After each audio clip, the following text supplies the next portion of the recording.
घातांक हा घटक पाहतो मित्रांनो आपण. घातांकामध्ये काही बेसिक गोष्टी आणि घातांकाचे नियम आपण गेल्या व्हिडिओमध्ये पाहिले. आज आपण घातांकित संख्या 10चा घात वापरून कसे लेखन करायचं हे शिकणार आहोत. त्याच्यामध्ये आपल्याला पहिल्यांदा एक मोठी संख्या विज्ञान किंवा भूगोलमध्ये अशा स्वरूपाचा वापर आपल्याला पाहायला मिळतो. पृथ्वीचे पृष्ठफळ आपल्या इथे दिलेलं आहे चौरस किलोमीटर. आणि मग हे घातांकाच्या स्वरूपात आपल्याला कसं लिहायचं आहे ते बघूया आपण. आपण असं करू शकतो 51 गुणुले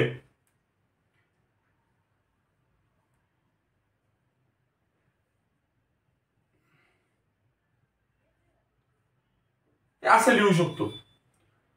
मग आपण हे 51 गुणुले 10च्या स्वरूपात लिहिल्यानंतर आपल्याला थोडस या 10च्या घातांकाच्या स्वरूपात लिखाण करायचं आहे. त्यासाठी आपण सुरुवातीला असं बघूया 100 याच्यामध्ये 1च्या पुढे किती शून्य आहेत? 2 शून्य आहेत. आणि हेच 100 आपण ज्यावेळेस 10च्या घाताच्या स्वरूपात लिहितो त्यावेळेस 10चा घातांक आपण 2 लिहितो.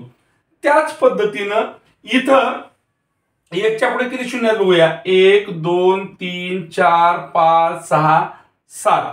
म्हणजे आपण असं करू शकतो 51 गुणुले 10चा घात 1चा नाही 10चा, इथं 10चा घेतलाय त्याच्या पुढे 7. किंवा आणखीन आपण याला थोडस वेगळ्या पद्धतीने लिहू शकतो बघा.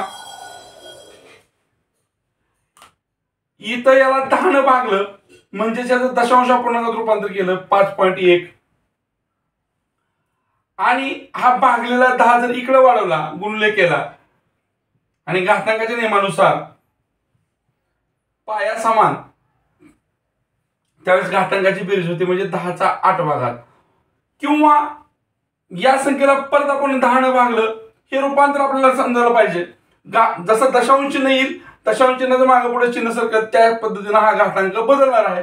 मग 5.1 ला परत 10 भागलं तर दशांश चिन्हानंतर 51 आणि गुणुले 10चा 8वा घात मूळचा आणि हे भागलेलं 1 इकडे गुणले झालं 10चा 1वा म्हणजे दशांश चिन्ह 0.51 गुणिले 10चा 9वा घात. हे या पद्धतीने लिहू शकतो, या पद्धतीने लिहू शकतो किंवा या 8व्याच्या स्वरूपात लिहू शकतो. त्याच पद्धतीने आता आपण प्रकाशाची हवेतील चाल जी आहे ती या 10च्या घातांकाचा वापर करून कशी लिहितात ते पाहूया.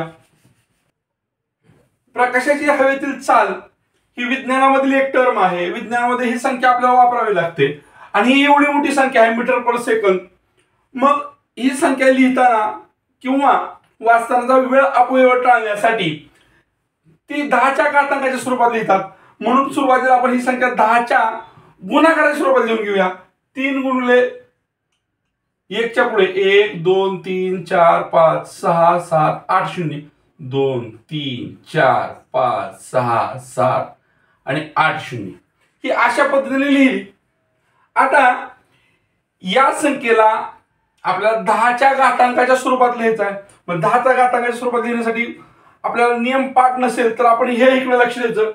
100 या संख्येत 10च्या पुढे किती शून्य आहेत? 2 शून्य आहेत. आणि मग हीच संख्या आपण 10च्या घातांकाच्या स्वरूपात लिहिताना 10चा दुसरा घात म्हणजे जेवढे शून्य आहेत तेवढा घात 10चा करतो 1चा नाही. त्या पद्धतीनं इथं याचं रूपांतर असं होईल 3 गुणिले 10चा 8वा घात मीटर प्रति सेकंद. आता काही वेळेस तुम्हाला फसवण्यासाठी किंवा तुमचं यातलं अधिकचं बेसिक नॉलेज चेक करण्यासाठी हे 3 दशांश चिन्हाच्या स्वरूपात दिलं असतं. ज्या अर्थी हे 3 दशांश चिन्हाच्या स्वरूपात दिलंय त्या अर्थी 3 भागिले 10 केले पण मूळचं 10चा 8वा घात आहे. इथं जे भागिले केले त्याची किंमत चेंज करू नये म्हणून ते 10 इकडे गुणले जर केलं हे दशांश चिन्ह ठेवून तर घातांकाच्या पायासारखा असताना घातांकित संख्येची बेरीज केली होती गुणाकार असताना त्या पद्धतीनं दशांश चिन्ह 3 गुणले 10चा 9वा घात अशा पद्धतीनं हे रूपांतर होणार आहे. घातांक 10च्या स्वरूपात लिहिताना दशांश चिन्हातली संख्या यानुसार परत घातांकाचं 1 2 3 किंवा काही अंकानं चेंज होणार आहे. यासाठी आपल्याला दक्ष असावं लागणार आहे. यानंतर आणखीन आपण काही उदाहरणं पाहतोय.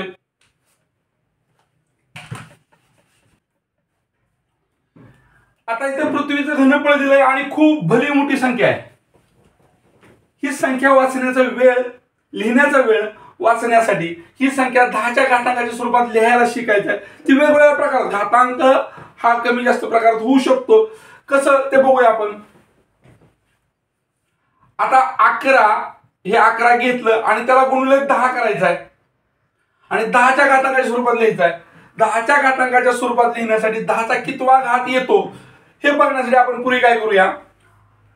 11 गुणिले 10 आणि 10च्या पुढे शून्य किती आहेत. 1 2 3 4 5 6 7 8 9 10 11 शून्य आहेत. आता 1च्या पुढे 11 शून्य आहेत. मग या 10चा घात कितवा करायचा हे ठरवण्यासाठी आपण काय करूया. परत एकदा बेसिक पद्धतीनं 100 मध्ये 1च्या पुढे किती शून्य आहेत. 2 शून्य आहेत आणि हे 100 आपण 10च्या घातांकाच्या स्वरूपात येताना 10चा दुसरा घात लिहितो. म्हणजे इथं 10चा आपला कितवा घात करावा लागणार आहे. 11 शून्य असल्यामुळे 11वा घात करावा लागणार आहे. काही वेळेस मग तुम्हाला इथं हा पर्याय असणार नाही. हे सहज सोपं आहे. कदाचित मग ह्या 11चं दशांश रूपांतर दिलं असेल 1/10 किंवा 11/10 गुणिले 10चा 11वा घात इथपर्यंत ठीक आहे. परंतु ही संख्या दशांश अपूर्णांकात रूपांतरित केली तर याचा अर्थ याला 10 भागले पण ती किंमत बदलू नये म्हणून आपल्याला इकडं 10 गुणावं लागणार आहे आणि 10चा 1 म्हणजेच 1.1 गुणिले 10चा 12वा घात होणार आहे. किंवा काही वेळेस असं होईल या 11च्या ऐवजी तुम्हाला 110 गुणिले 10चा कितवा घात म्हणून विचारलेला असेल. इथं 1 शून्य ऑलरेडी ह्यातला घेतलाय म्हणजे 10चा 10वा घात असणार आहे. हा 11 12 10 कसा होतो हे तुम्हाला समजून घ्यावं लागणार आणि इथंच तुमचा मार्ग वाढणार आहे किंवा कमी होणार आहे. त्यामुळे हे काळजीपूर्वक पाहावं लागणार आहे. यानंतर आपण सूर्य आणि पृथ्वी यांच्यातील अंतराच्या संदर्भानं जे अंतर आहे ते 10च्या घातांकाच्या स्वरूपात कसं लिहायचं ते पाहू. आता हे अंतर आपल्याला किलोमीटर मधलं अंतर 10च्या घातांकाच्या स्वरूपात लिहायचं आहे आणि ते कसं लिहायचं यासाठी काय करावं लागलं. 15 गुणिले 10 सुरुवातीला लिहून काढावं लागेल आपल्याला आणि मग ह्या 10चा कितवा घात येतो ह्यासाठी आपल्याला 1 2 3 4 5 6 7 7 शून्य आहेत म्हणजे 10चा कितवा घात असणार आहे 7वा. कदाचित मग तुमच्या दिलेल्या पर्यायामध्ये हे उत्तर नसेल तर ह्याला आपण कशा पद्धतीने पण कन्वर्ट करू शकतो बघा. जर ह्या 15ला आपण 1/5 घेतलं तर इकडे 10चा 1 न घात वाढणार आहे. किंवा या 15लाच आपण दशांश चिन्ह 15 0.15 घेतला असेल तर 10च्या पुढे आणखीन 1 घात वाढणार आहे. किंवा हेच 15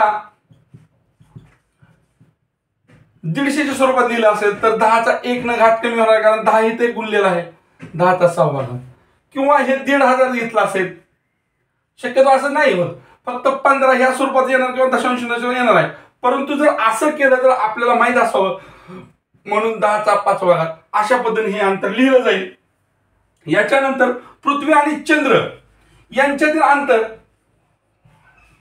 हे 10च्या घातांकाच्या स्वरूपात कसं लिहायचं ते आपण शिकू.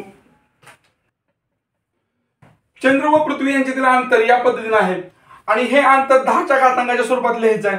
384 ही मूळ संख्या बाजूला निघली इथं आणि तिला 10 न गुणले 10च्या पटीतली संख्या आहे 1 2 3 4 5 6 म्हणजे 10चा 6वा घात होते. हेच आपण 384ला दशांश चिन्हाच्या अपूर्णांकात जर बदललं तर समजा 38.4 गुणिले असेल 10चा 7वा घात. इथं 1 दशांश चिन्ह वाढलंय म्हणजे इकडं 1 न घात वाढला. समजा 2 दशांश चिन्ह इकडे आले असेल तर 10चा 2 मूळच्या घरापासून 2 न घात वाढला. किंवा 3.84 0.384 गुणिले असेल तर 10चा 9वा घात या पद्धतीनं हे वाढणार आहे. किंवा हे 384च्या ऐवजी 3840 दिला असेल तर 10चा घात 1 न ह्या मूळच्या ह्याच्यापेक्षा कमी होणार आहे कारण 1 10 इथं आला. अशा पद्धतीने आपल्याला हे अंतर 10च्या घातांच्या रूपात लिहिता येणार आहे. यानंतर मात्र जे दशांश अपूर्णांकातले ज्यांचे आकार लहान आहेत ते कसे लिहायचे ते बघूया. सोन्याच्या अणूचा व्यास हा 0.0000000003 असा आहे. तो कसा लिहायचा, तर जो शून्य सोडून राहिलेला अंक आहे तो 3 घेतला, या 3 ला त्याचं स्थान किती आहे, 1 2 3 4 5 6 7 8 9 10 11 12 हे लिहून काढलं. मात्र हे दशांश चिन्हानंतर 12वा स्थान आहे किंवा 12वा घात असल्यामुळं तो भागाकारातला आहे, त्यासाठी वजाचं चिन्ह येणार आहे. ह्याचाच अर्थ असा आहे 3 गुणिले 1/10 आहे आणि 1/10 आणि याच्यामध्ये आंतरक्रिया आहे किंवा आपण घातांकाचे नियम शिकताना शिकलो होतो की हे अशा पद्धतीने किंवा हे अशा पद्धतीने लिहितात, त्यामुळं हे असं. त्याच्यानंतर आपण पाहणार आहोत ऑक्सिजनच्या अणूचा व्यास. आता इथं ऑक्सिजनच्या अणूचा व्यास दिलाय तो बघा 0.0000000000000356 असा दिलेला आहे.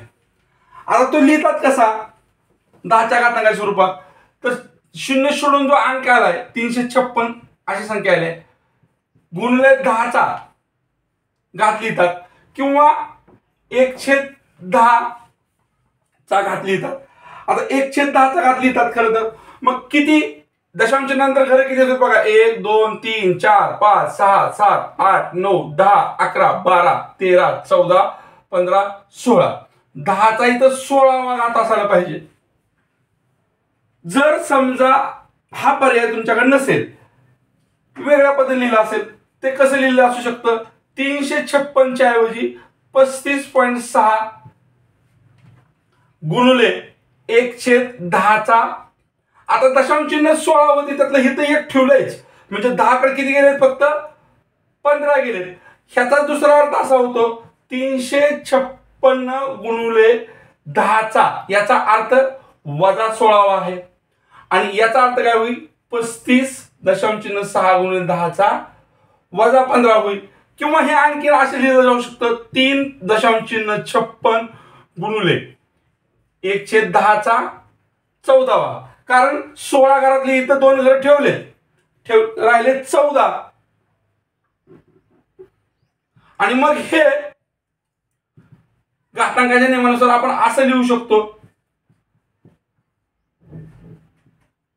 -14 का आलं, तर याच्यामुळे आलं. अशा पद्धतीने आपण हे 3 पद्धतीने लिहू शकतो, 4 पद्धतीने लिहू शकतो, 5 पद्धतीने लिहू शकतो. दशांश चिन्ह कुठल्यास आले, किती अंकानंतरचं आहे, याच्यानुसार 10च्या घातांकाची व्हॅल्यू ठरणार आहे. ते तुम्हाला फक्त या घटकात शिकायचं आहे, लक्षात ठेवायचं आहे. संख्येचे n वे मूळ ये या संख्येच्या 1/n या घाताने दाखवतात. जसं आपण 4चा 1/2 घात म्हणजेच वर्गमुळात 4 किंवा त्याचं वर्गमूळ काढत होतो, किंवा 8चा 1/3 घात म्हणजेच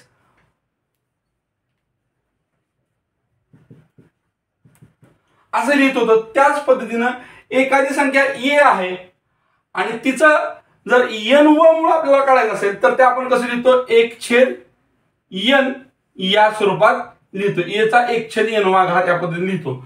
समजा आपण आणखीन एक उदाहरण बघूया, 81चा 1/4 घात, याचाच अर्थ 81चे 4थे मूळ शोधायचे आहे. 81चे 4थे मूळ 3 असते, किंवा 32चा 1/5 म्हणजेच 32चे 5वे मूळ शोधायचे आहे. 32चे 5वे मूळ किती, 2 असते. अशा पद्धतीनं आपण घातांकाचे काही बेसिक नियम पाहिलेत. यानंतर आपण पुढच्या व्हिडिओमध्ये घातांक या घटकावरील शासकीय मार्गदर्शकांनी काढलेल्या पुस्तकातील काही उदाहरणे, नमुना उदाहरणे आणि सराव संच सोडवणार आहोत आणि त्याच्यानंतर काही अधिक उदाहरणे सोडवणार आहोत. धन्यवाद मित्रांनो.